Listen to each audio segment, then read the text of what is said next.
Le Congo mérite d'être défendu. Bravo. Na mampinga o bazo continuer kobunda. Bravo. Na bawazalin. Bravo à vous les patriotes. Bravo à tous ceux qui sont sincères et honnêtes. Bitumba oyo. Ici, na ça qui bino to ko gagner ba. Biso to ba to mandu kité.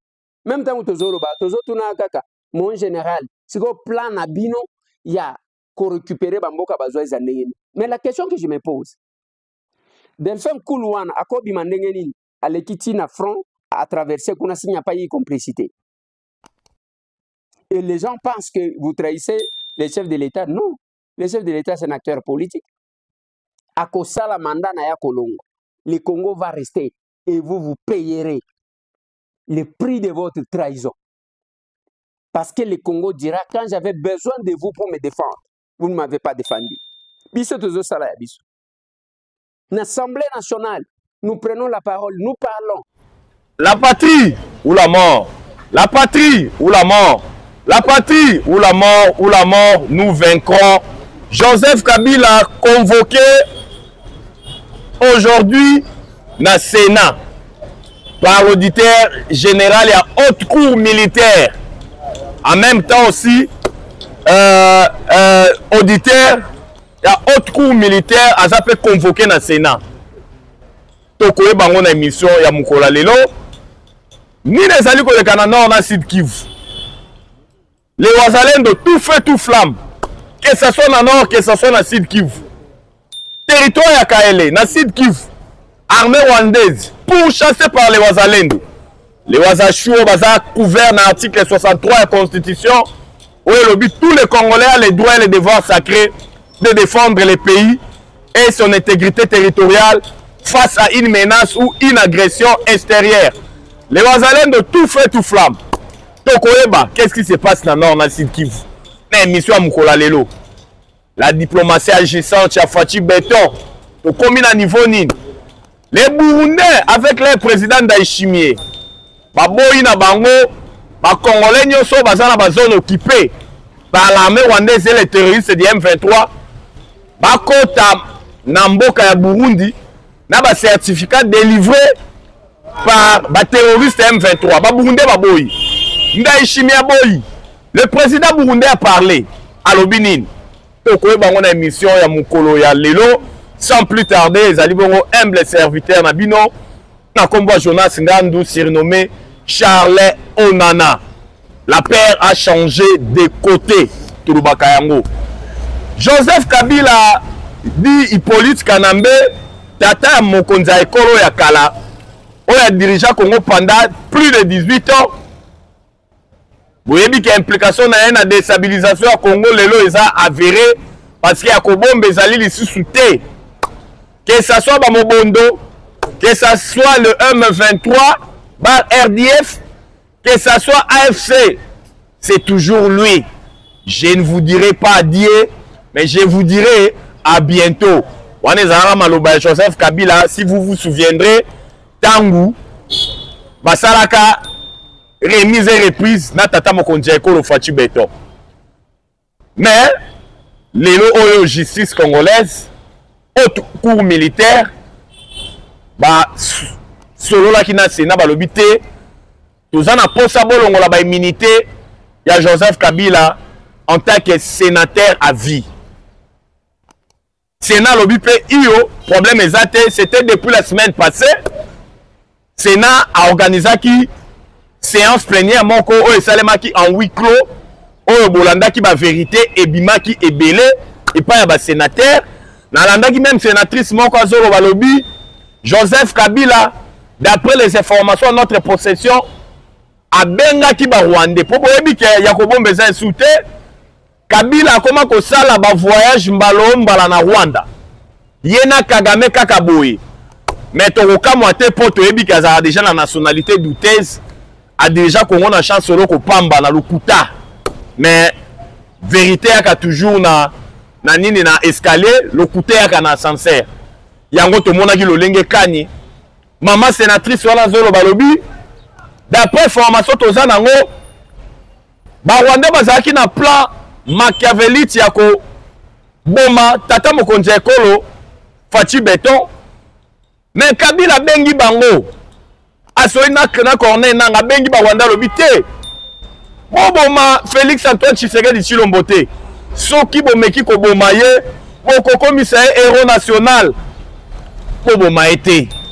Botika to ko bengana ye na manduki. To ko koti stome mabitumba na ville province à Kinshasa de telle enseigne que ye fois Kima. Boboma été boko komisa héros national Pamba. Batu banda ko adorer. Directement, ba Rwanda avec plat et assassinat Fachi, ba sali rétro pédalage babité. To ko boma li susute mais to même bitumbo bozomona ba aventure ba sa na est. Objectif principal ezalaki ko mema bitumba tina ville province ya Kinshasa. Oh ba échoué lamentablement à travers la diplomatie agissante ya Fachi Beton auto ko développer ngo na émission na biso mukola lelo. Raison pour laquelle étant donné que implication na ezalaki avérée la déstabilisation à Congo, wana nga été mutu na lobi yango wana boyebi qui est Eric Kuba. Eric Kuba zalaki conseiller à Corneille nanga matière de sécurité. Oh bakanga qui est na mboka Tanzanie. Oh Tanzanie a estradela ki bisoye, azongi senga ki bisoye na Congo, après ça qui est na maboko ya ba autorité. Lors ya audition Eric Kuba, mutu ya yambo oya tanga kombo ya Joseph Kabila na déstabilisation ya Est. Le commandant suprême adjoint ya le M23 ba RDF AFC, c'est Joseph Kabila. Otuna Eric Kuba. Eric Kuba lobi yakolia manduki mosolo mutu apesa rabiso yango c'est Joseph Kabila. Yango bomonaka Fatia Lekambala moko alobi mokonzi ya AFC bar M23 bar RDF c'est Joseph Kabila. Yango bomoni ba implication na na ma déstabilisation congolaise qui tellement avérée.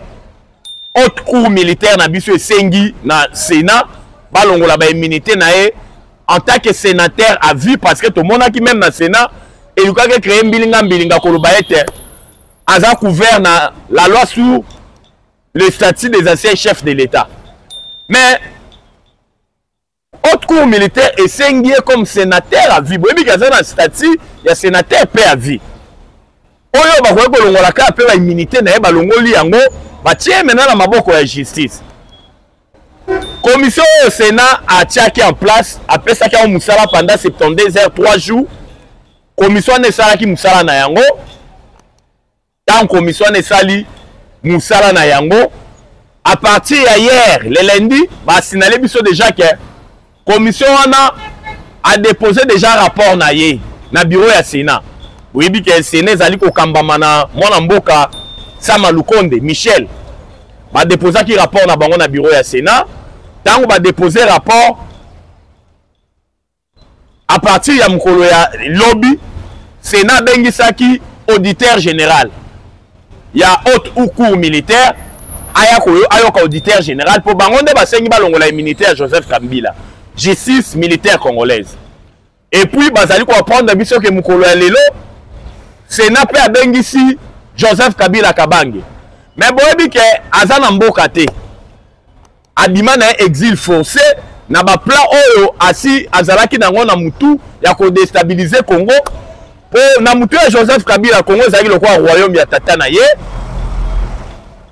a dirigé pendant plus de 18 ans il faut zonga suna Congo pour atala lolenge kani ya ko continuer ki royaume na ye kozala roi mais akosama ki munene parce que Sénat ou tu ko convoqué to ebi ke akoya te poza na mboka te mais to ebi ete aussi que il y aura un procès parce que ba immunité na ekolongwa parce que les gens makambo tali justice et puis il y aura un procès oh Joseph Kabila a condamné par défaut parce que azali na mboka te boyebi ke azali na mosolo ebele azali na ba société ebele na Congo azali na ba bien ebele oh justice et vous en obligation ya kokanga yango soki ekotenga ba ekosenga bateka yango même na vente aux enchères pour leur permettre ba kongomani nyonso plus de 15 000 oh ba kufika na ba aventure ya M23 oyo parce que ba kongomani ba kufika na ba aventure oyo oh bandi na 2021 na sukati lelo baza déjà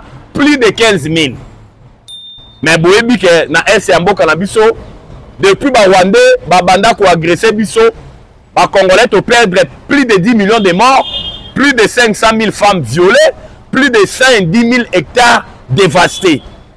Mais na ba aventure oyo et bandi na 2021 ti lelo, ba Congomani basi ba koufi plus de 15 000.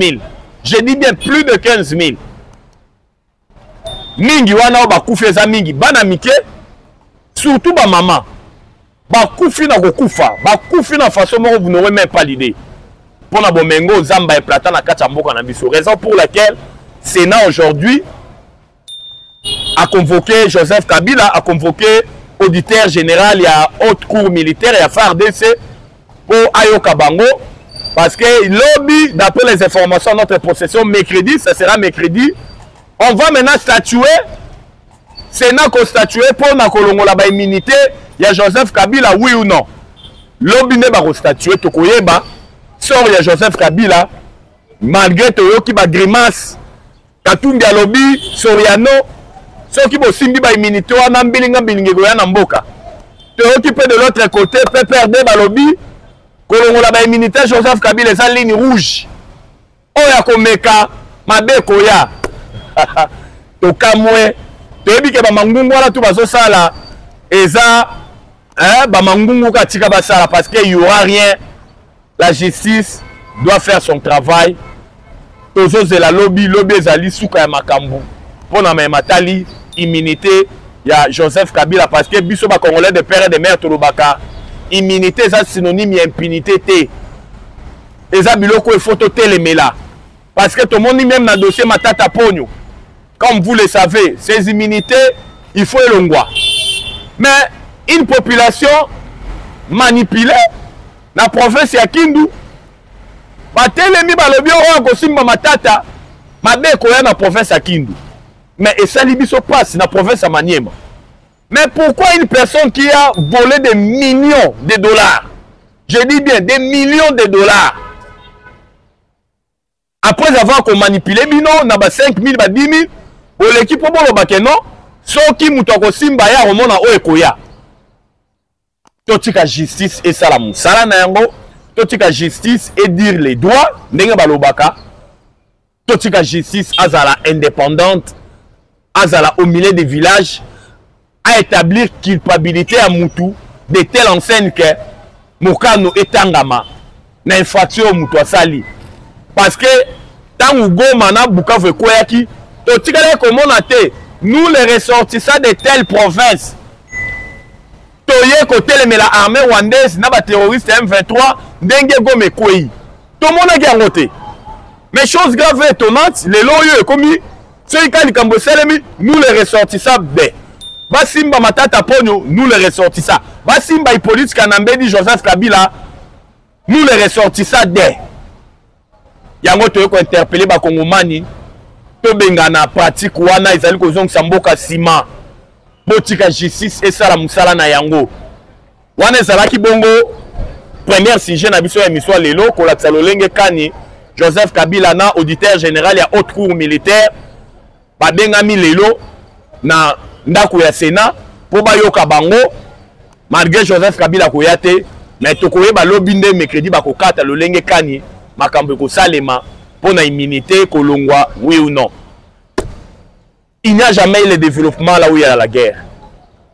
Comme vous le savez, nos deux provinces, elles sont vraiment émaillées na Bitumba, elles sont occupées par une force étrangère, par Rwandais, mais bazaka ba Rwandais bango mon côté, on nous signale aussi, ba Ougandais bazalaka en camouflage, on nous signale aussi, ba Soudanais du Sud bazalaka en camouflage, on nous signale aussi ba Kenya pe bazalaka camouflage ba nilotique ba to ya communauté des États d'Afrique de l'Est au Congo peut to comme membre toujours des visées expansionnistes toujours bitumba o ezo ça la survie économique ya ba économie na bango parce que les lois ko bombe zalité nyonso zali dévoilé déjà sur la place publique à travers la diplomatie agissante ya Fachi Beton et Longo na Nzambe Fachi a si déboulonné l'empire du mensonge. Il y a les sanguinaires Paul Kagame cousu pendant 30 ans. 3 décennies, bakongomani bakufaka, la communauté internationale est caractérisée par l'omerta, c'est-à-dire la loi du silence.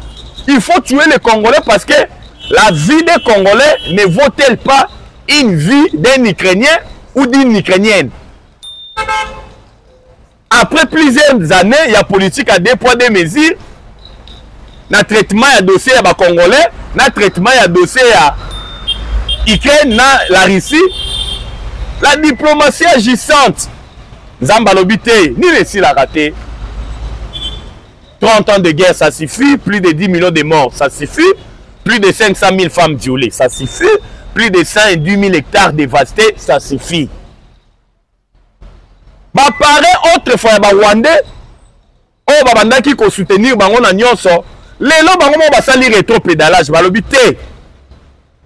30 ans de guerre, na Congo, bon, pia.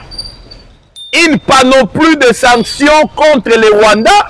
Aujourd'hui, l'économie rwandaise affaiblie. Le franc rwandais s'est déprécié du jour au lendemain. La balance commerciale rwandaise du côté importation et exportation. Vous n'aurez même pas l'idée. Côté exportation, vous voyez que le Rwanda c'est un pays de 1000 collines. Les Rwandais vont vivre dans un pillage systématique. Il y a des ressources minières congolaises dans la partie est. Les lots Rwandais affaiblis. Notre ministre des Mines, Papa Kizito Pakabombe, tout feu, tout flamme, a déclaré que zone nyonso oyo ezali contrôlée par les Rwandais, sika bakare minier za zone rouge.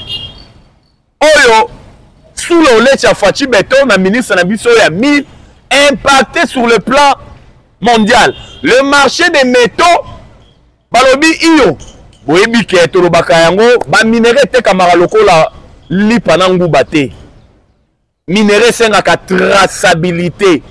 Quand on parle de la traçabilité, on voit ténère ya minerai et où na province nini et où na carré minier nini. Parce que boyebi ete na diplomatie agissante ya Fachi Beton, ba multinationaux basombaka ba minerai stratégique oto bengi les 3T, Tintal, éther, tungstène. Basali rétro-pédalage, balingi lisu ko somba les minerais de santé. Ozo uta na est ya Congo. Babandi ko boya, baboyi makambo. Parce que vous êtes sans doute ignoré que na début à 2024 2025 oyo RDC fundaki Apple. Oto bengi Apple. Oyo sale la biso ba iPhone 10.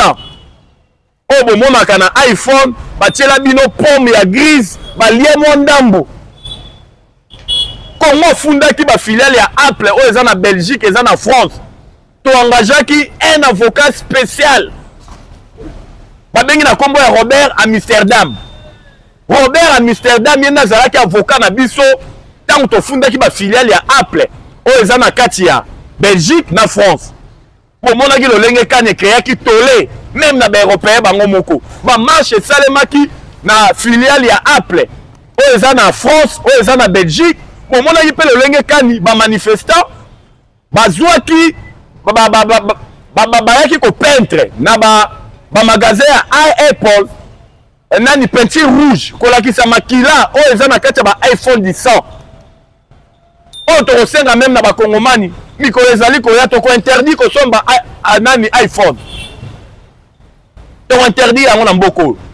Malgré le loyo Apple esali rétro-pédalage balobi te chaîne ya approvisionnement na biso ezala na ba minerai ya Congo te. Tokoki kosomba ba minerai wana te. Les minerais du sang na kati ya iPhone. Yango bomoni na diplomatie agissante wana la plupart des multinationaux se procuraka na ba minerais stratégiques pour na kosala ba appareil électronique na bango ba appareil sophistiqué bango tout basali rétro-pédalage prévane que Traxi oyo ezali na mboka ya Luxembourg oyo asombaka ba minerais vous n'aurez même pas l'idée.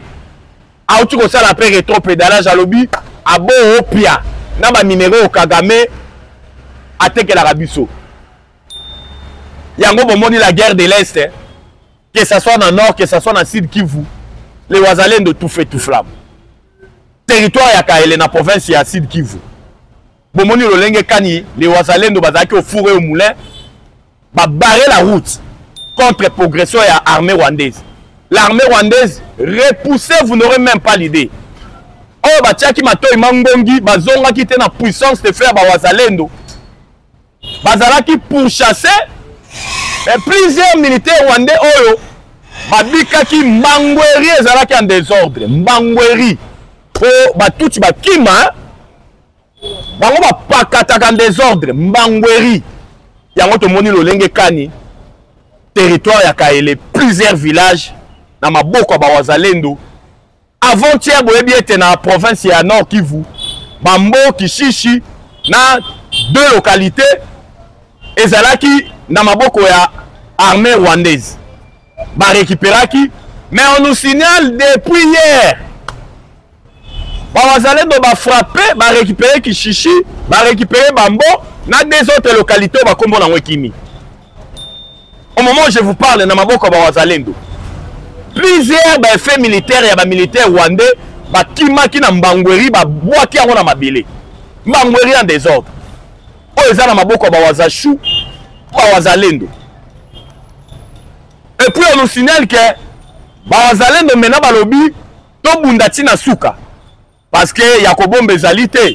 Il y a une crise au sein du M23. Il y a une guerre et un leadership entre ba leader na kati ya M23. Hier ça ne va pas. Na kati ya M23, économiquement parlant, asphyxié. Parce que pour faire la guerre, ça demande les sous. Il faut avoir des sous. Il faut mon solo. Il faut se procurer des armes de dernière génération. Il faut s'équiper. Il faut payer les militaires à travers ma solde autobenga mon solo ya ba militaire. Oh lelo, ba terroriste M23 au Kagame a prometaki bango likolo na mapata. Après avoir kozwa Goma na Bukavu ba monelo wa malongate. Babandi kolela gimalela koto fachi beto atala lobité, on doit revoir à la hausse les soldes de nos militaires. Les militaires non se basent en francs $500 et que mbilinga et puis les terroristes rwandais plusieurs éditions il y a les militaires rwandais ba ko se rendre bana mboka ba congolais au bazar la kati M23 ba ko se rendre pas FRDC likolo $500 au facha matisi na soldat ba militaire. Ça a créé un ouf de soulagement. Oh, tolobaka yango ke Facha za na mandat za vraiment na mission. Parce que azo touché bisika oyoyo, il fallait qu'il vraiment toucher. Oh, ils ont créé crise. Oh, ils ont créé mbilinga na mitu ya ba terroriste. Yango to moni lolenge kani. Nord Sud Kivu, les wazalendo tout fait tout flamme sous contrôle. Les wazalendo fourré au moulin pour barrer la route à la progression de l'armée rwandaise. Et leur supplétif Fotobengi, les terroristes du M23. La paix a changé de côté. Dieu est congolais. Maintenant, vous voyez que le président burundais Ndayishimiye a interdit na ba Congomani nyonso oyo baza sous contrôle. Baza na ba territoire oyo sous contrôle ya force étrangère ba Rwandais et leur supplétif Fotobengi les terroristes du M23. Le président Burundi Lobi pour M23 a komaki ko imprimer ba mikanda o ezo pesa ba Kongomani o baza sous contrôle na ye accès ba kotaka na Burundi. Le président burundais Ndayishimiye Boyi alobi ba Kongomani nyonso baza bisika M23 zali ko contrôler baza na droit ya kokota na Burundi te na mukanda ko ute pa ya bale M23. Na lingi oloko wana te. Le M23, ce sont des terroristes congolais occupés par l'armée rwandaise. Na boy nanga biloko bayaka na ba certificat M23 zo pesa pour ba kota rabani atama kolona na mboka Burundi. Wana président Ndayishimiye abia boyi assez instruit déjà na ba service union frontalier qui va permettre oloko wana te pour ba tikala na nous peut déjà repermettre yango te. Ba meka pas même. Yango to moni lolenge kani mesure wana eza na applicabilité directement pour na ko barrer la route toujours na ba gouvernement parallèle oyoyo ezali ko tiama na epa ya ba terroriste boyebi ete ba terroriste ya M23 basala ki ba aventure moko ya mauvais goût ya kozwa ba Rwandais oyo bafandaka na Goma na Est ya kozongisa bango na Rwanda ya koloba ete bafanda na Congo baza na illégalité totale wana bolandaka yango tezali c'est du poudre rosier oyo baloba na lopoto c'est du poudre rosier bolanda ba aventure wana to ezosalema wana toyebi que le M23 c'est une coquille vide, ce sont des patins, ce sont des paquebots. Par exemple, Lilinga Pamba, nous nous battons avec l'armée rwandaise. Prévenez que Tolobaka Yango, Congolais de plein de mer, nous devons connaître l'histoire, à ne pas l'oublier. Ce qui se passe dans la partie orientale en Bokanabiso, c'était les Américains dans les années 94, sous administration de Bill Clinton. Il y a ça, Kagame agenda caché, on a envahir Zaïre à son temps. Comme République démocratique du Congo. Toujours avec pouvoir, il y a des démocrates américains. Tout le monde a RCD Goma. Balongo liango comme RCD comme CNDP. Balongo liango comme M23. Après M23 bis c'est encore sous Fachi Béton. C'est toujours le Rwanda. Toyebi ba aventure Rwanda toyebi ba modus operandi na bango, mode opératoire na bango toyebi yango. Raison pour laquelle Tosengi na ba Congoman Union surtout, Yamaka Césali, nous devons être aux aguets, nous devons être vigilants parce que l'intégrité territoriale en Bokanabi se fait à la libérer. Tolobaka yango matin, midi, soir que la guerre de l'Est, sur le plan diplomatique, c'est une victoire écrasante. Spirituellement parlant, c'est déjà une victoire. Et Tikalika Kamwamba rectificatif, Mora Mike pour mettre un terme na bitumbao et bomisi ba Kongomani durant 3 décennies. Yango bomoni lolenge kani to la kisibino lolenge kani to go ça n'a jamais histoire parce que tout temps ka histoire on a ko éviter biso mabeya na avenir, raison pour laquelle tout temps ka histoire tout à la lolenge kani mutu boya koyaki ni ne sala ika koya lolenge kani photo tambola na ndenge malonga po oyo baninga bakutanaki nango ba se retrouver na yango te ezalaki bongo et constitué le rôle à 3e sujet na biso ya émission ya Mukola lelo 4e et dernier sujet tolobaka yango bientôt tu koloba la diplomatie agissante ya Fachi Béton peut-être eza na batu misusu batie bango bilamba na elongi bazo mona lolenge kani politique tata mokonzi ekola zali ko sala lolenge kani ezo continuer ko produire ba résultats escomptés. La politique c'est l'art de gérer la cité. Voilà, selon Platon, selon Aristote, c'est l'art de gérer la cité. La politique bah ça la pour le bien-être de la population. Quand on parle de la gestion des cités, comment il faut gérer la cité, comment il faut imprimer des mécanismes pour gérer en bon escient, en bon père de la famille, ba ressources ya bato yozali kokamba. Mais na mboka la biso politique et comment enrichissement illicite. Quand vous êtes nommé ministre, mandataire, député, fonctionnaire à l'État, et comme il m'a dit, il faut tout sa poche. C'est ça. Vision africaine, dans ma matali politique. Il faut tout le yango. Tout le monde diplomatie agissante à Fachi Béton lelo yo. Les gens sont venus distiller des propos dégradants à l'égard de Fachi Béton, caractérisés par la sournoiserie. Tshisekedi a bradé nos minéraux auprès des Américains. Quand on parle de bradage, ça dit Azope Sayango na prima ngondo. Wana opposition en Zalande balobaki. Pour tout le monde la diplomatie agissante à Fachi Béton. Mais tout le monde no lenge kani, les Américains eux-mêmes, à travers le département d'État aux affaires africaines. Les Américains balobini. Balobi, les investisseurs américains viendront investir à l'est de la République démocratique du Congo pendant 15 ans. Les Américains vont débourser 500 milliards de dollars.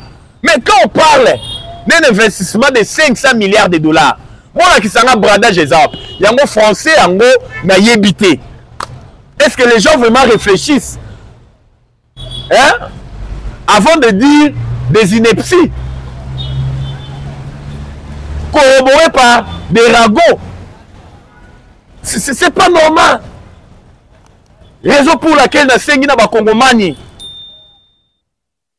topesa matoi na opposition oyo ezali faible te. Depuis que le Congo est Congo, on n'a jamais connu une opposition très faible comme Otozali Nango. Une opposition qui sont des mèches avec les Rwandais, avec les impérialistes pour déstabiliser leur propre pays. Mais parmi mingi bazala la kata opposition, mingi bazala na nationalité douteuse. Boyebi bango nyonso. Mingi bazala la nationalité douteuse. Une opposition faible. Oyo depuis babanda opposition sous Fachi Beton, ville morte c'est Salemana Nouté. Qui est opposant l'équipe na TV, ndetondo mona tangu ya IDPS. Kondo Etienne Tshisekedi da Mulumba de res mémoire. À l'équipe na itando ki alobi, lobi mutwa bimate, mutwa tekate. Et to sami.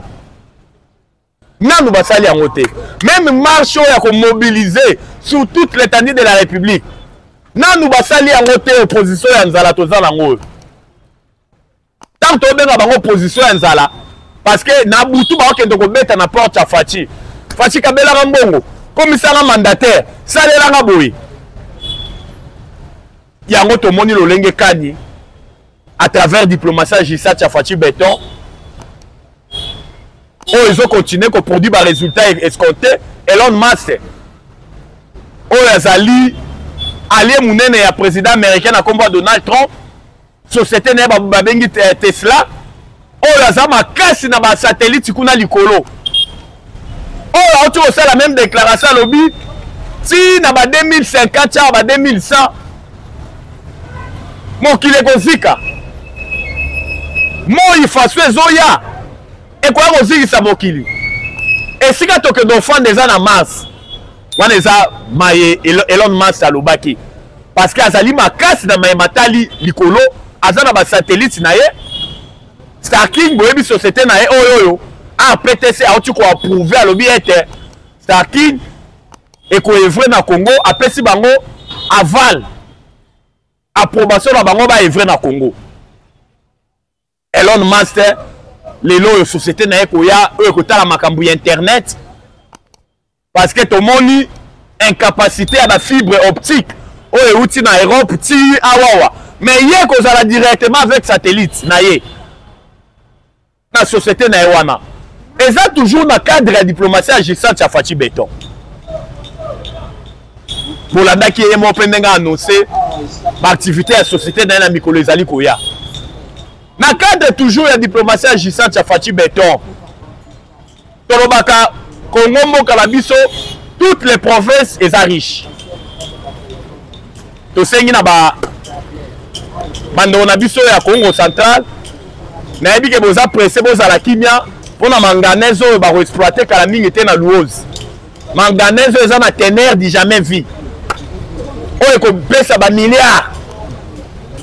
On peut booster l'économie à Congo central à travers manganèse. On est en teneur moko ni jamais vu mais batamana yango ya ebele zalaki ya koloba boye ba ete ba chaîne na biso ezali kambo ngonga pona lelo to suki awa numéro na biso eza plus 243 89 77 525 44